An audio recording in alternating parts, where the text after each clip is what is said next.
दोस्तों, क्या आपने कभी सोचा है कि इंसान को क्यों बनाया गया है? क्यों सिर्फ जीवित प्राणी नहीं बल्कि सोचने, महसूस करने और समझने वाला मनुष्य बनाया गया है? क्या ईश्वर ने हमें सिर्फ सांस लेने के लिए, जीवन जीने के लिए बनाया है या इसके पीछे कोई दिव्य बड़ा उद्देश्य है?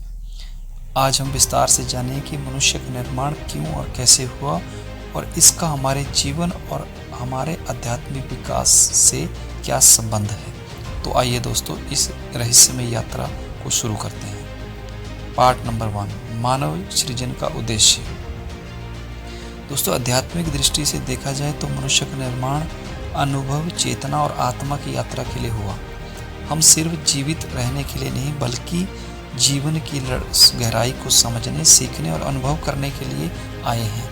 मनुष्य अन्य जीवों से अलग इसलिए है क्योंकि इसमें बुद्धि, विवेक, चेतना और आत्मा की जागरूकता है। इसके मुख्य उद्देश्य ज्ञान और चेतना का विकास है। हमें सोचने, समझने और सीखने की शक्ति मिली है। संबंध और प्रेम का अनुभव, रिश्तों और करुणा के माध्यम से हम अपने और दूसरों के जीवन को गहरा अनुभव कर सकते हैं। आध्यात्मिक उन्नति। दोस्तों, जीवन की चुनौतियों और अनुभव हमें ईश्वर और ब्रह्मांड से जोड़ते हैं। यानी मनुष्य का निर्माण केवल शरीर के लिए नहीं बल्कि जीवन के अर्थ और सच्ची आत्मा के अनुभव के लिए हुआ है। पार्ट नंबर 2, मनुष्य बना कैसे।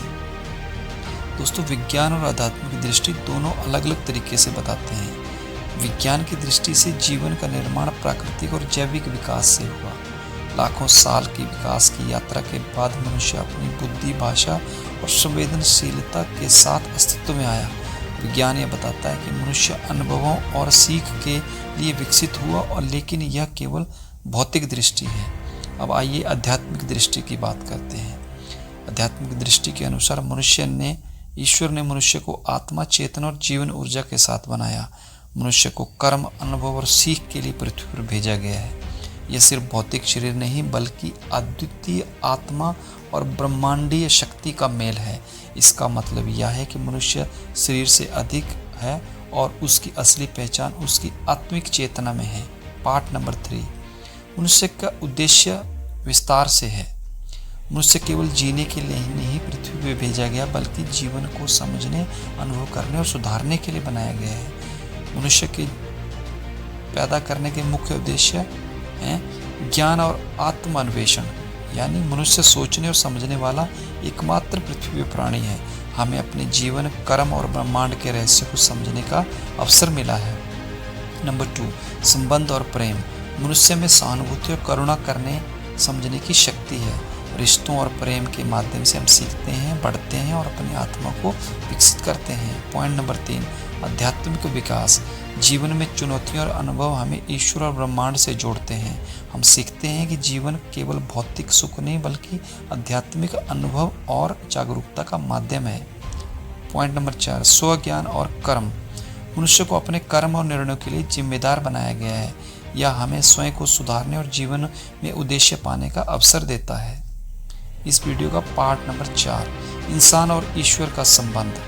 मनुष्य का निर्माण ईश्वर और ब्रह्मांड के साथ संवाद और जुड़ाव करने के लिए भी हुआ है। जब हम अपने भीतर की चेतना, ध्यान और प्रेम को समझते हैं तो हम ईश्वर के करीब पहुंचते हैं। इंसान का सिर्फ भौतिक सुख और इच्छाओं तक सीमित नहीं रहना है बल्कि सत्य, प्रेम और दिव्यता की खोज करना है।